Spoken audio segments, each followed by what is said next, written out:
Koikimedia bringing the world closer to your doorstep. Today is 23 of December 2024. We are live and direct as Remo Youth Association Youth Summit at Sagamu Town. Nígbà yà wà ní Sagamu Town níbi tí àwọn ọ̀dọ́ tí wọ́n ti ń ṣe Youth Summit nínú town hall.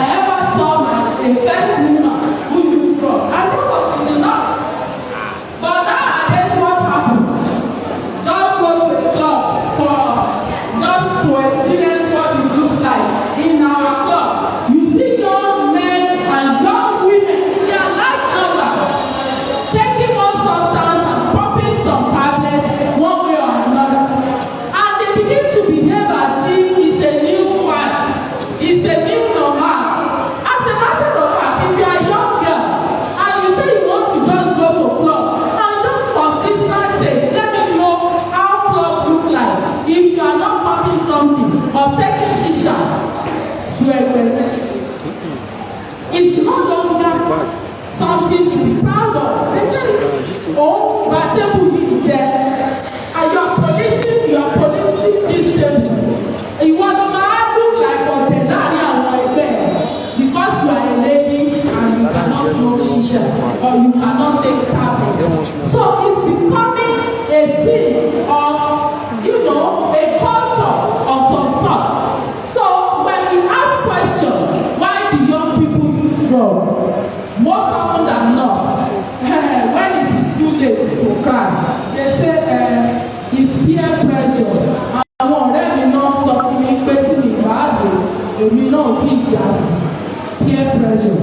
Peer pressure happens when people, try to influence an individual to behave like a group or to amend their social interaction, pattern of interaction in a way that suits a particular group. Peer pressure. This is common. I want to inform us that as little as primary school students now, they are into drug use as a result of what? Peer pressure. Sometimes also, there are individuals who go into drugs because they just find themselves drawn to drugs. This is what is the cause of this. Personality traits.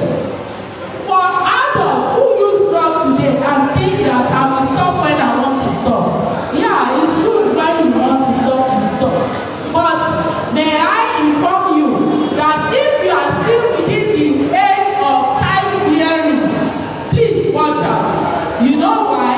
Substances you expose yourself to can modify your genetic makeup such that you give birth to a child who suddenly takes to drugs long after you have stopped taking drugs.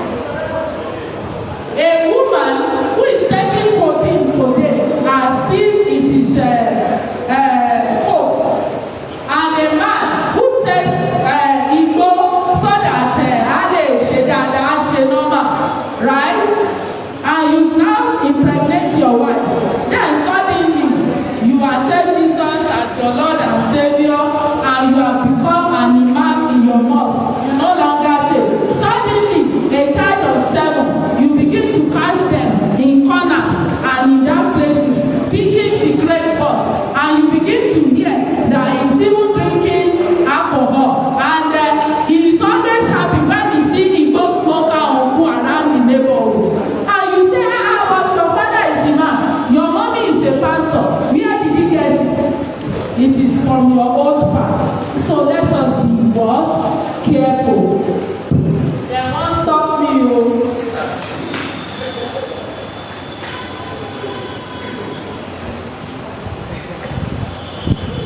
Okay. Well, Monica Adake, so Oya Ashimani, Ikele Youth Day Part 2, right? So I can go on and on. Drug culture within the home, wrong association, job predisposition, availability in our community, and the rest of it are causes of drug abuse. Now let us do something, since we no longer have time.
So on behalf of one, so one of the consequences is health consequences, and which has to do with physical health, and like Madam here told us.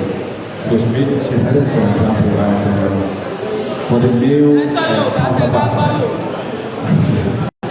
for the male counterpart, they are more tissue or about some low.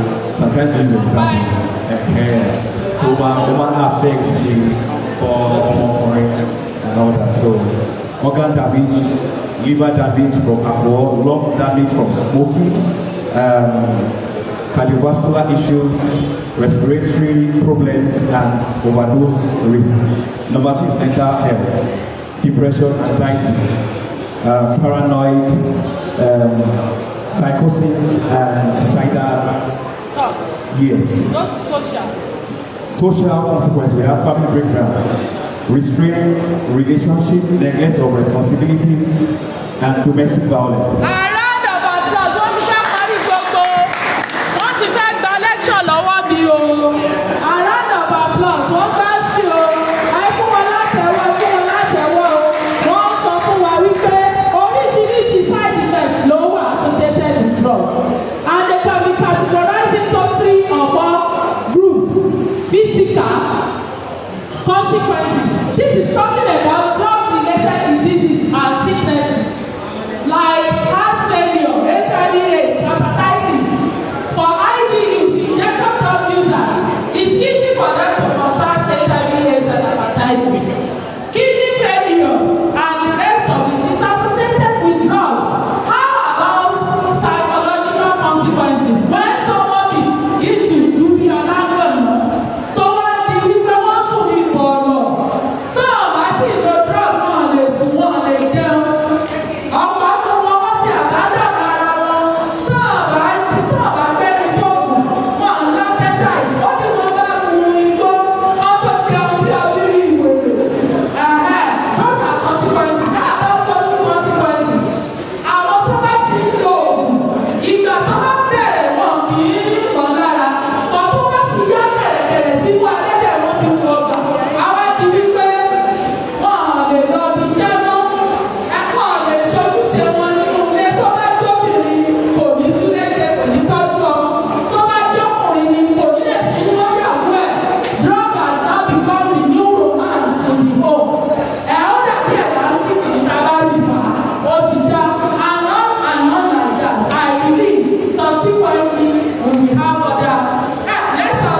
concerning this matter, I think it's something that we have to take beyond just.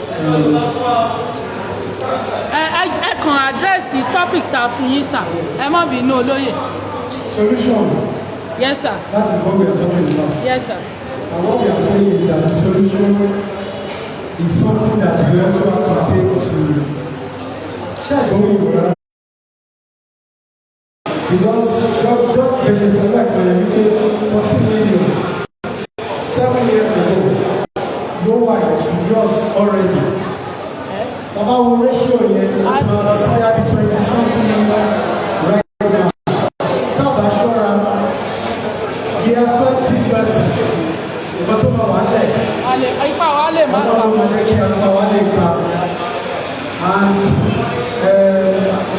see our individual our anniversary, we are being àsìkò tá à ń bá wọn wá sọ̀rọ̀ ètò ìrànlọ́ àsìkò tá à ń bá wọn wá sọ̀rọ̀ specifically wípé máa tún ilẹ̀ gbẹ́gbẹ́gbẹ́ táyọ̀ máa jẹ́ kí ní báyìí wọn wọ́n bá dé everyday wọ́n máa jẹ́ kí ní báyìí wọn wọ́n yọ̀ bí ọ̀dà àwọn onígbàgbọ́ máa jẹ́ káwọn wípé ọwọ́ ìtí ó ti kẹ́kẹ́ gbẹ́gbẹ́.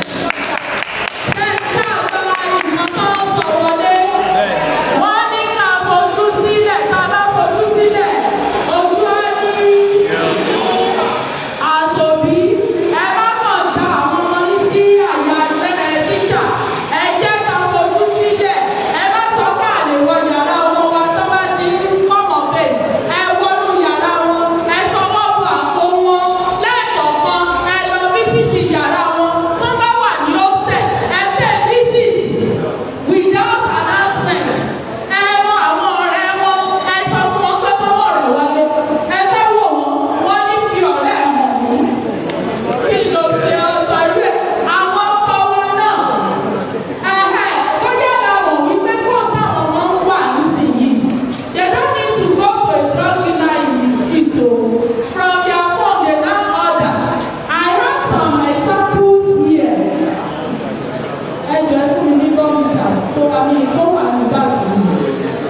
There is a drug now that they package for school children.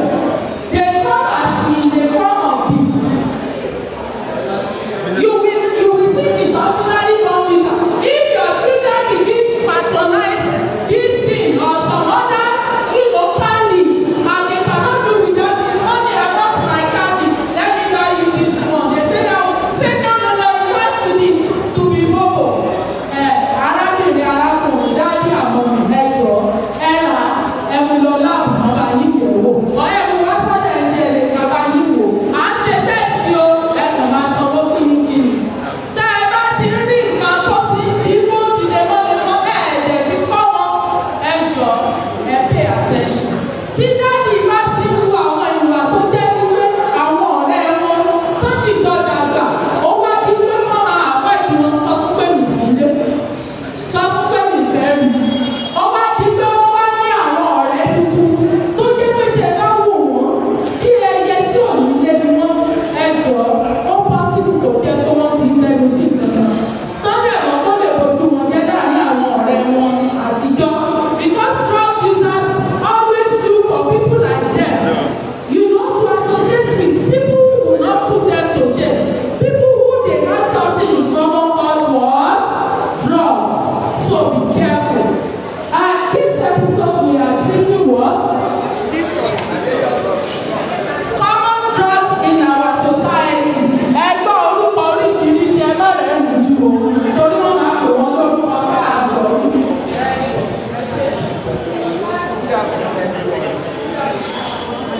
Ẹ̀ka sàn wọlé ẹjọ́ wọ́n ní kí a fún wa ní àwọn orúkọ Ògùn àwọn egbògi tí àwọn ọmọ tí wọ́n fi ń da àdúgbò wa yìí.